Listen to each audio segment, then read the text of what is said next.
Guests and neighbors, welcome here today. My name is Stephen Thumlis, co-chair of the Pepperell 250th Anniversary Committee. Welcome. We hope you enjoyed today's event, the 1775 Re-Enactment of Prudence Wright and the woman who guarded the bridge. Today we are here to honor, thank you. Today we're here to honor the heroic deeds of Pepperell citizen Prudence Wright and the patriots for the reenactment of what happened 250 years ago on this very spot. Now, Pepperell has always been a very patriotic town from the days of the Revolutionary War to the present. It has been written that there was not a single British Tory who supported the British monarchy living within the Pepperell town limits. Ooh, yeah, you got it. So today we honor not only our first veterans, the Minutemen, we also honor the women on the home front who rallied to defend this community and Prudence Wright. She's one such patriot, and although she never received veteran status, she did everything she could to defend the cause of liberty. So we hope that today's Living History event brings to life the essence of our American heritage and a better appreciation for patriots such as Prudence Wright, who not only protected and defended our historical town of Pepperell, but our republic as well. So happy semi-quincentennial, Pepperell. Freedom!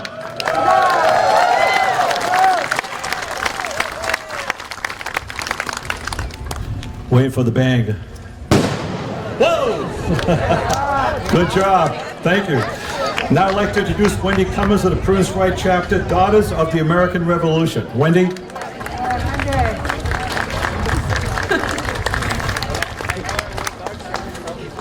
Back in 1775, a very irregular army of farmers and tradesmen, they took up arms and to fight against the most powerful nation on the earth, the British Empire. So think about for a moment the choice that these revolutionary generation people had to make. They had a choice between they were ordinary citizens. They could either risk their lives and their livelihoods in pursuit of liberty, or they could just remain loyal subjects to the British Crown and come in conflict with their neighbors and family. And Prudence had to make that choice.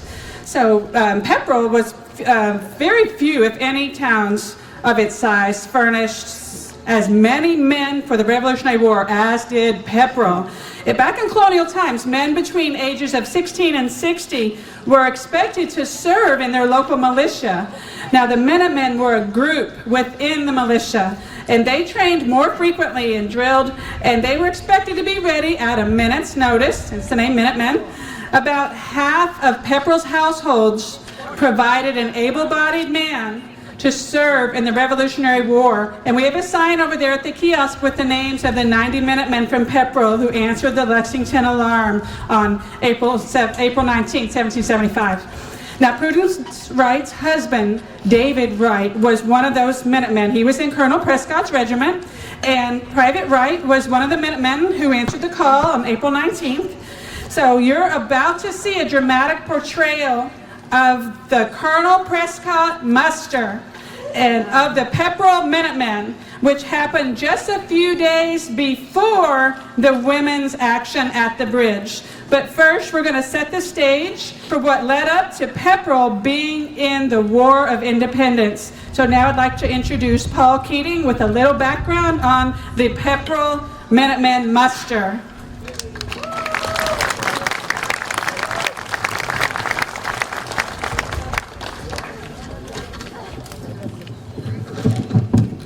Thank you, Wendy.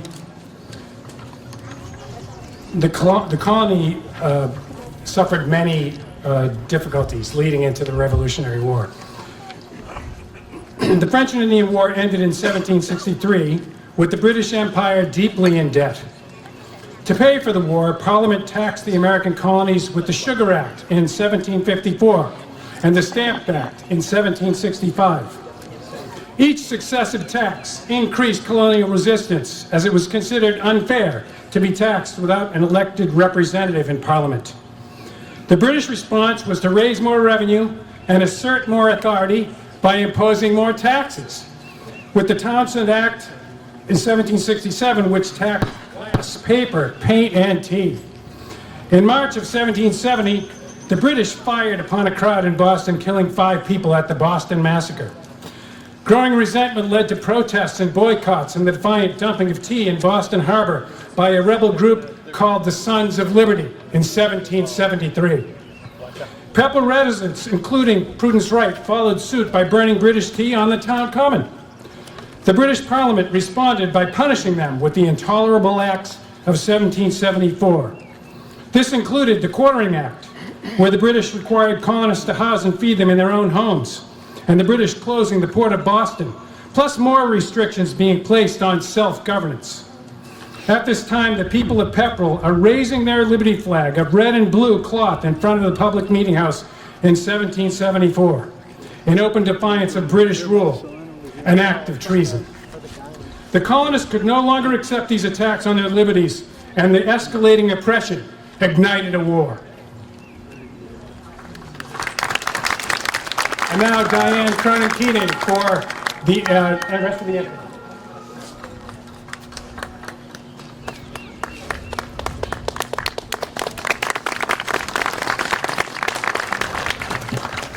Thank you, Paul.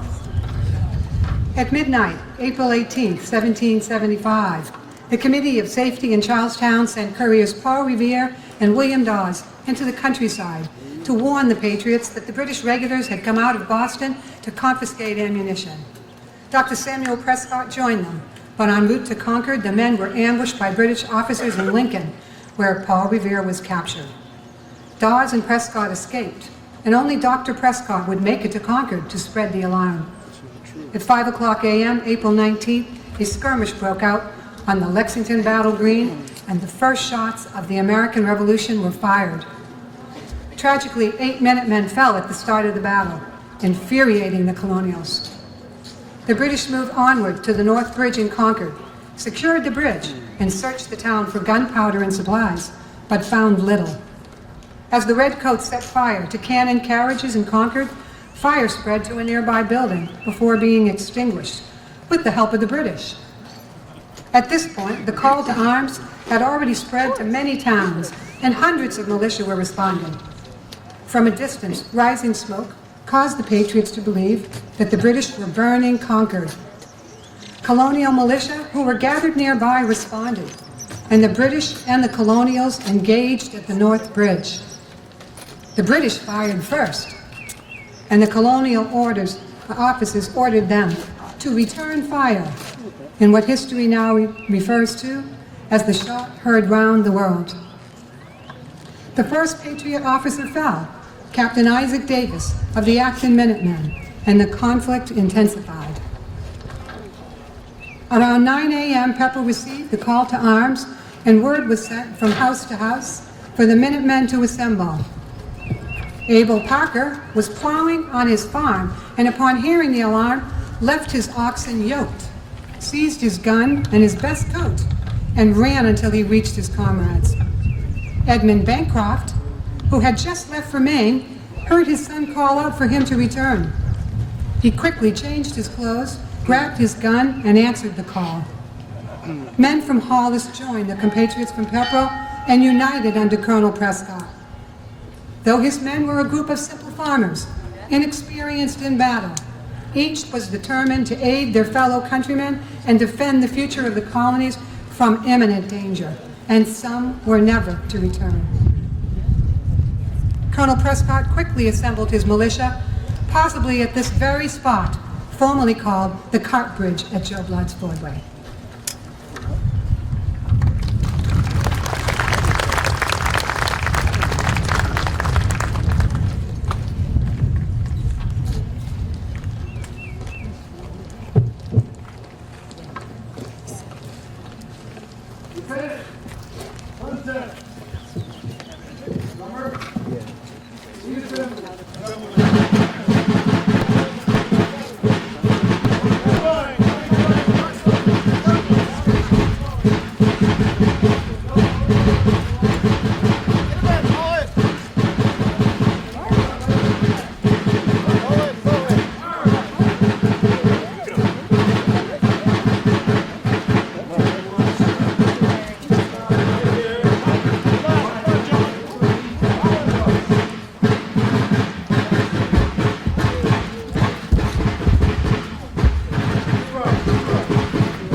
Wait, Evan.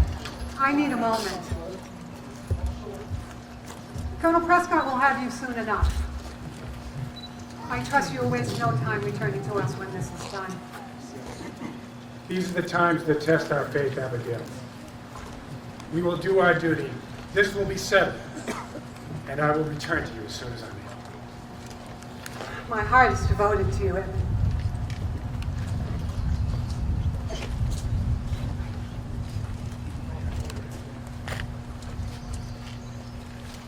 Gentlemen, word has reached us that the regulars are marching to Concord. We are going to go join our fellow men in Britain to march to Concord to help out as we are needed. Thank you all for coming today. We go for liberty. We go to defend our land. Company to the right, face!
At this time, we're representing the passage of about 4 or 5 days in time after the Minutemen go off to Concord. At that time, that's when the rumors start spreading about the spies coming through.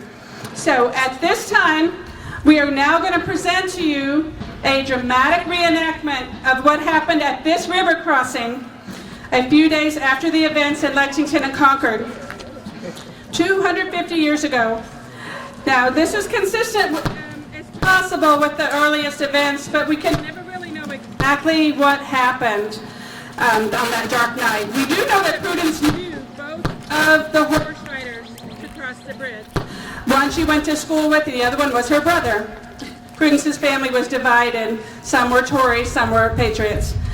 At this time, the Pepperell 250th Anniversary Committee and the Prudence Wright chapter, Daughters of the American Revolution, now present to you Prudence Wright and the women who guarded the bridge.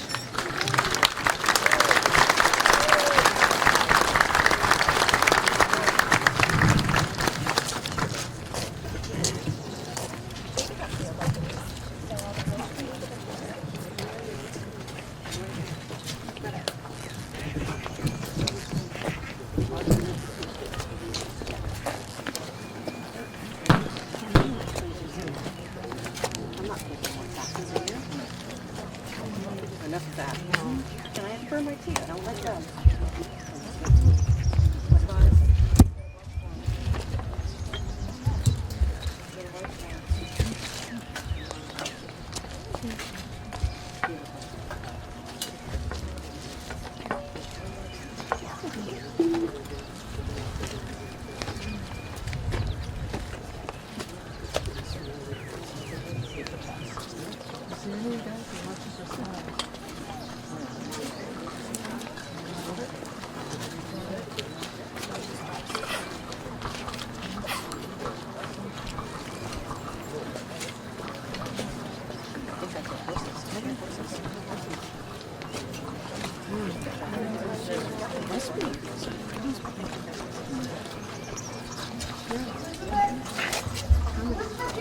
Right here, I'm practicing. What if regiments of the king's troops could hear you? And the fighters approaching. Everyone, quiet! Stand fast. No foe to the cause will cross this night.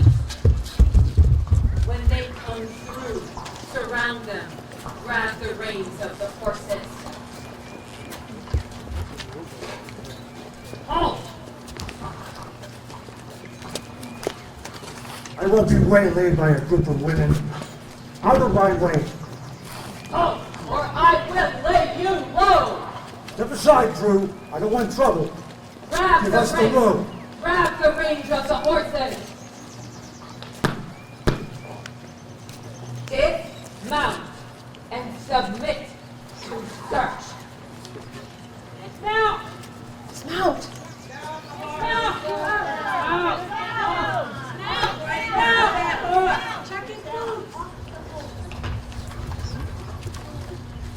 Take their weapons.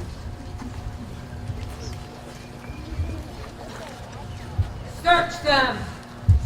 Search their boots.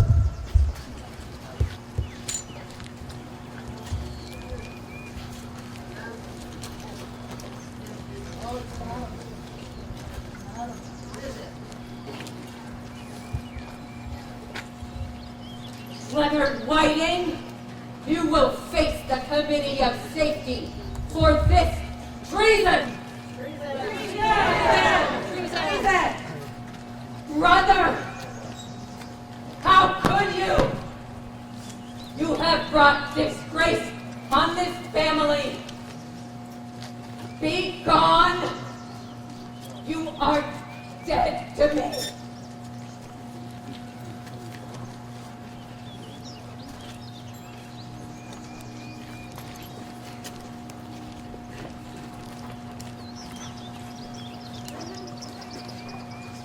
This way. Bring him to the tavern. Egypt, this way. Bring him to Bob. Leonard Whiting, you wait. I cannot believe what you did. You will pay for this. My brother. My brother.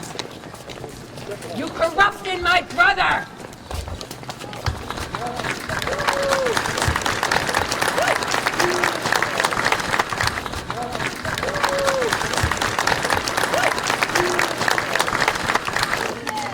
It's okay, sweetheart. It's okay. I know. I saw him turn. I was like, oh no.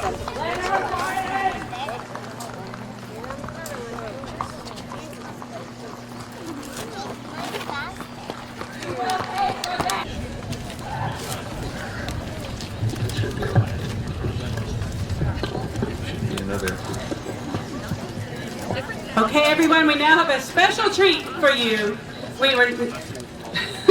We are honored to have with us Connecticut's official state troubadour, Marine Corps veteran, Tom Callanan, who will now sing and play his original composition, the Ballad of Prudence Wright.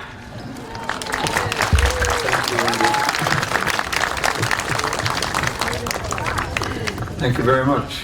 Nice to be here. It's okay to stand in the street.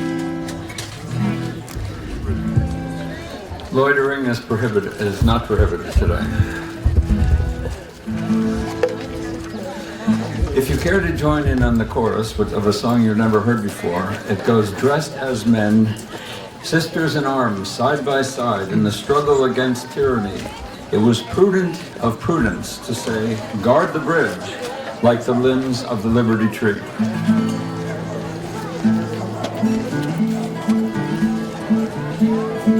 Dressed as men,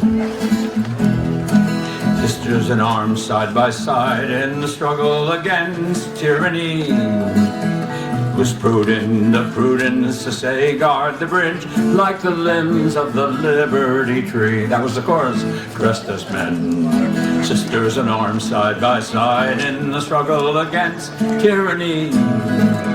It was prudent of prudence to say, guard the bridge like the limbs of the liberty tree. Year before the Declaration went off to King George, division grew within colonial towns. Neighbors and families split, taking sides, freedom, independence, or the crown. One whose brothers were loyal to the king was a woman named Prudence Wright. Still mourning the infant she'd named Liberty in his name, she vowed she would fight. So when the Minutemen from Pepperell with muskets in hand for Lexington and Concord marched away, the women folk assembled to guard the open bridge, and if need be they'd join in the fray. Dressed as men, sisters in arms, side by side in the struggle against tyranny, it was prudent of prudence to say guard the bridge like the limbs of the Liberty Tree. When the redcoats withdrew and returned to Beantown, Tories rode throughout the countryside, collecting information about who, what, and where, and one night near Pepperell were spied. So dressed as men, sisters in arms, side by side, joined the struggle against tyranny. It was prudent of prudence to say guard the bridge like the limbs of the Liberty Tree. As two southbound riders approached, they reined in, halted by Mrs. Wright's guards. One of the Tories was Prudence's brother. A patriot's life can be hard. Dressed as men, sisters in arms, side by side, joined the struggle against tyranny. It was prudent of prudence to say guard the bridge like the limbs of the Liberty Tree. For their defense of freedom, Mrs. David Wright's guard in the Bay State was praised near and far. On a plaque near the bridge, in poems and songs, heroines of the Revolutionary War. Dressed as men, sisters in arms, side by side, joined the struggle against tyranny. It was prudent of prudence to say guard the bridge like the limbs of the Liberty Tree. Once again, dressed as men, sisters in arms, side by side, joined the struggle against tyranny. It was prudent of prudence to say guard the bridge like the limbs of the Liberty Tree, so that our land might be free. Thank you. Huzzah! Thank you. Sure. Can we clear the streets a little bit, please?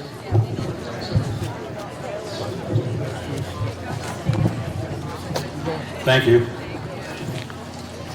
Thanks, Tom. Yeah. You're the man. You're the man.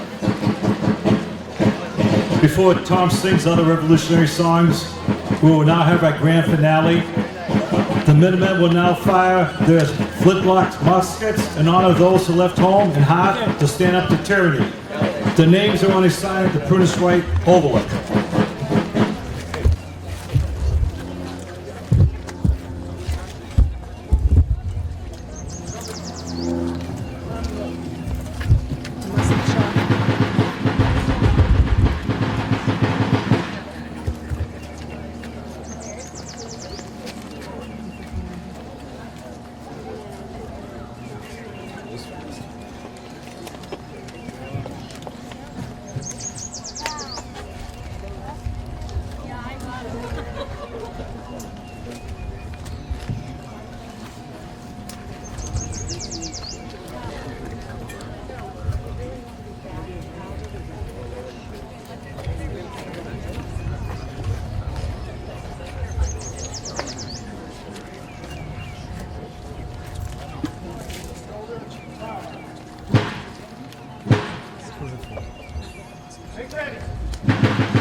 We have a couple actual descendants of Prudence Wright here today.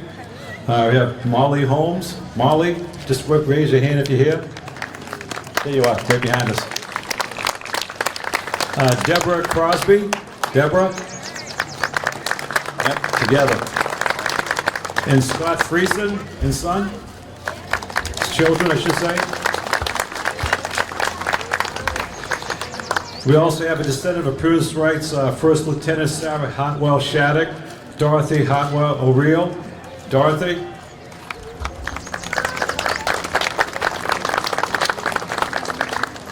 We also have a cousin of Bridge Guard member Elizabeth Hobart Heald, Denise Williams. Denise, you here?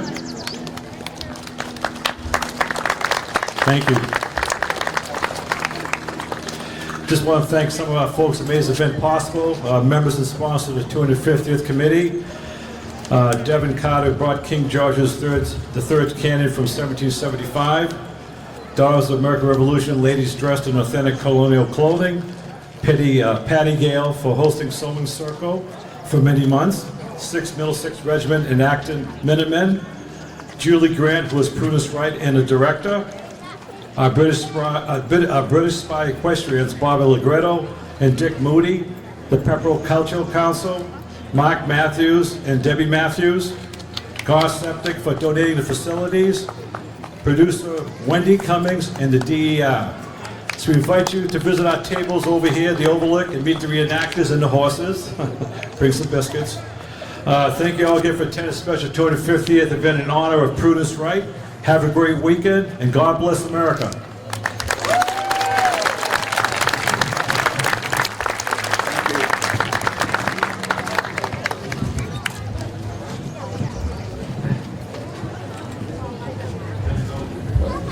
Just a little bit.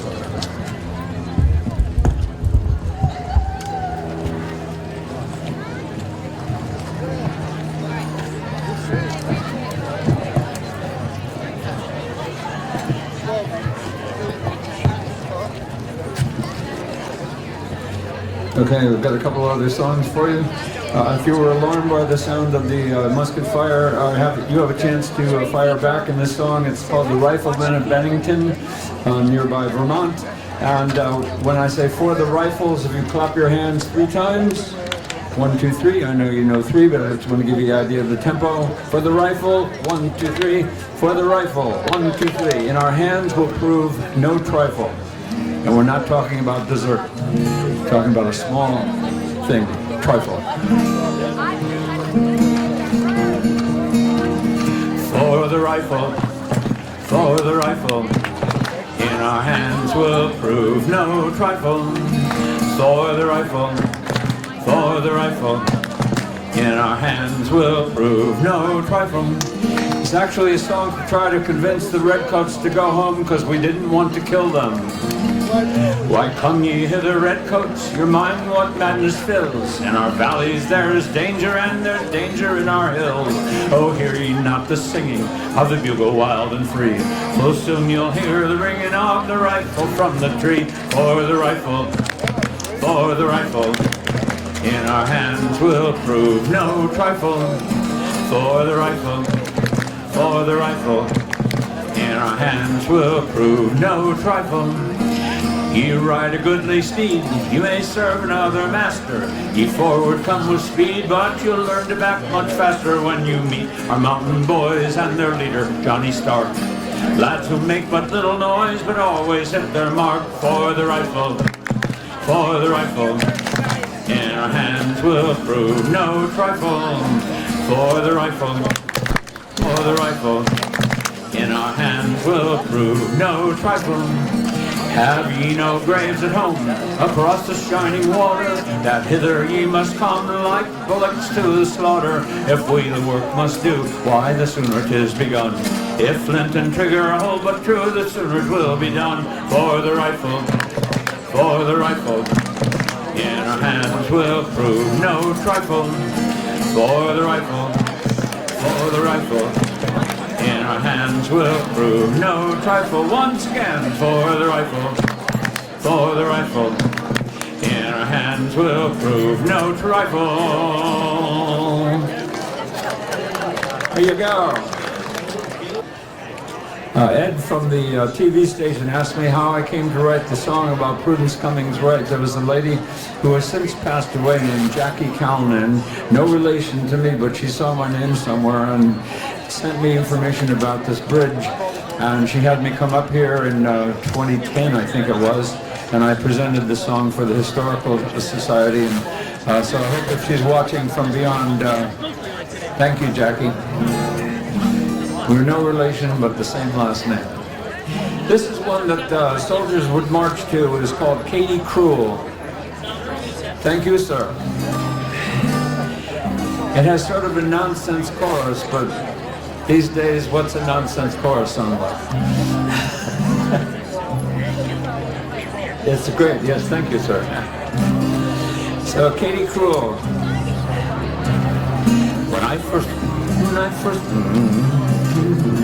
When I first came to town, they called me the roving jewel. Now they changed their tune. They call me Katie Cruel. Oh, diddle-lily-day. Oh, diddle-I-oh-day. Where I am not, here I am where I must be. Where I would be, I cannot. Oh, diddle-lily-day. Oh, diddle-I-oh-day. They brought me coffee, but now they changed their tune. Oh, Sam, diddle-o-day, I diddle-I-oh-day. That's where I would be, then I would be where I am not. Here I am where I diddle-I-oh-day. Monsters and trees. I know where I'm going.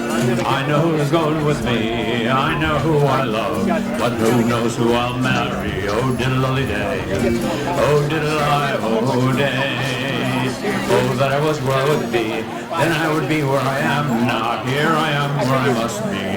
Where I would be I cannot. Oh, diddle-lily-day. I diddle-I-oh-day. Through the woods I'll go, through the boggy mire, straight way down the road, till I come to me heart's desire. Oh, diddle-lily-day, I diddle-I-oh-day.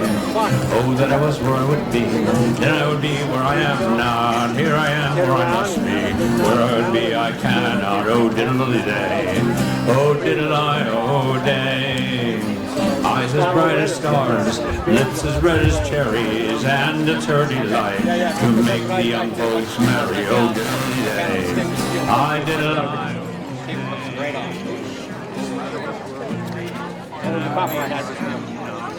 I'm where I must be, where I would be I cannot. Oh, diddle-day, oh, diddle-I-oh-day, diddle-day. I diddle-I-oh-day, oh, diddle-day, oh, diddle-I-oh-day.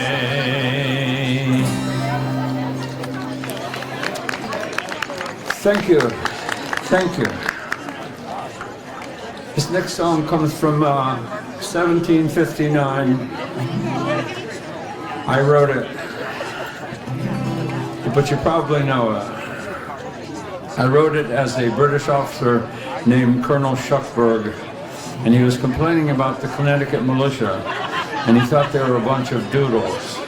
And so he wrote this song, Yankee Doodle, which became a rallying cry for the American patriots. And at the Battle of Saratoga, the British surrendered to Yankee Doodle. The premise being, we may be doodles, but we just beat you. So what does that make you? Less than doodles.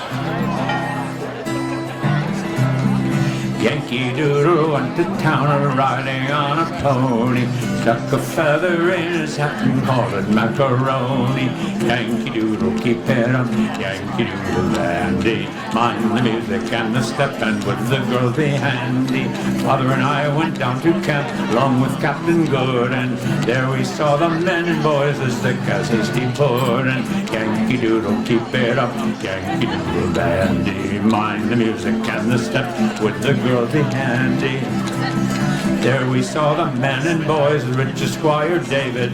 What they wasted every day, we wish it could be saving. Yankee Doodle, keep it up, Yankee Doodle dandy. Mind the music and the step, with the girls be handy.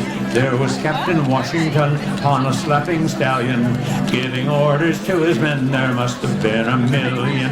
Yankee Doodle, keep it up, Yankee Doodle dandy. Mind the music and the step, with the girls be handy. Yankee Doodle went to town, riding on a pony, stuck a feather in his hat and called it macaroni. Yankee Doodle, keep it up, Yankee Doodle dandy. Mind the music and the step, with the girl be handy. Yankee Doodle, keep it up, Yankee Doodle dandy. Mind the music and the step, with the girl be handy. One more, Yankee Doodle, keep it up, Yankee Doodle dandy. Mind the music and the step, with the girl be handy. Thank you.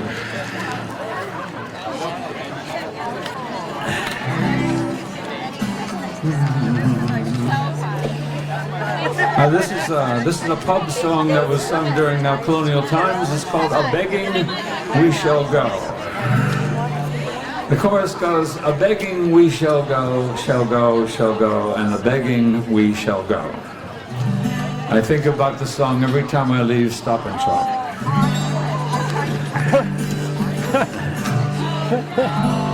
When discord and envy and mighty kingdoms dwell, the beggar lives at ease within his humble cell, and a begging we shall go, shall go, shall go, and a begging we shall go. No taxes oppress us, nor honors wreck our brain. State maxim ne'er perplex us, nor parties give us pain. And a begging we shall go, shall go, shall go, and a begging we shall go. Exempt for all duty by land or yet by sea, we hope not to command, nor care much to obey. And a begging we shall go, shall go, shall go, and a begging we shall go.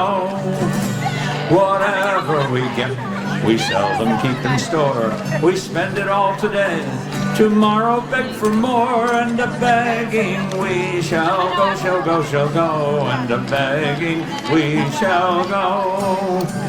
We live as we list and skulk beneath the laws, for none but a beggar should judge a beggar's cause. And a begging we shall go, shall go, shall go, and a begging we shall go.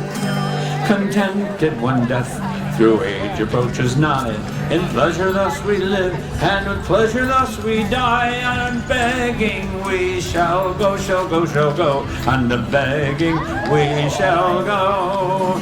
And a begging we shall go, shall go, shall go, and a begging we shall go. There you go. We'll work for food.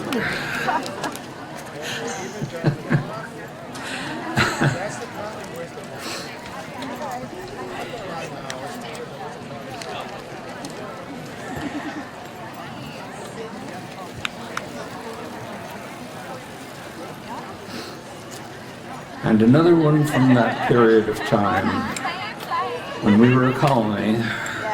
It's called "In the Good Old Colony Days."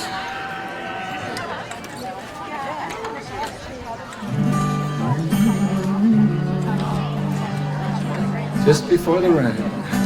In the good old colony days, when we lived under the king, 3 roguish chaps fell into his house because they could not sing. Because they could not sing, because they could not sing. 3 roguish chaps fell into his house because they could not sing.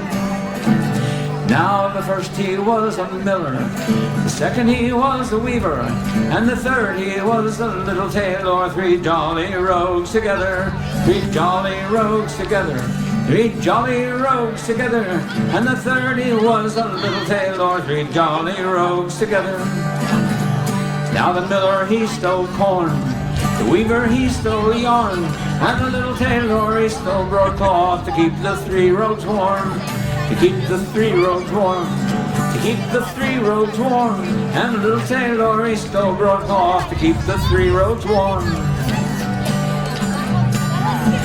Now the miller got drowned in his dam, and the weaver got hanged in his yarn, and the devil got his claw on the little tailor with the broadcloth under his arm, with the broadcloth under his arm, with the broadcloth under his arm. And the devil got his claw on the little tailor with the broadcloth under his arm. In the good old colony days, when we lived under the king, 3 roguish chaps fell into mishaps because they could not sing. And the rest of the day is cancelled because of rain. Thank you very much.